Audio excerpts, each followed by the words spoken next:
সর্বপ্রথম পার্কের এই বিশাল মুসলিম মানুষের সমাবেশ থেকে মেহেরপুরের শ্রমজীবী মানুষ, মেহেরপুরের বিভিন্ন শ্রেণী পেশার মানুষ সকলকে আমি জানাই সালাম, আসসালামু আলাইকুম। ভাইরা আমার, দীর্ঘ সংগ্রাম করেছি, যখনই আমরা খেটে খাওয়া মানুষের কথা বলতে চেয়েছি, সত্য উচ্চারণ করতে চেয়েছি, তখনই ভ্যানেট বুলেটের জেলখানা আমাদের ঠিকানা হয়েছে। তারপরও 17 বছর ভোট আমাদের ছিনতাই হয়েছে। আবারও সেই ষড়যন্ত্র হতে পারে।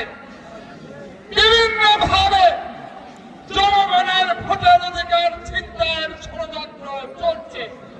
কখনো আপনি বলছেন পিআর পদ্ধতি, কখনো বলছেন জনগণ আগে হতে হবে, জনগণ বলছে জাতীয় সংসদ নির্বাচন চায়।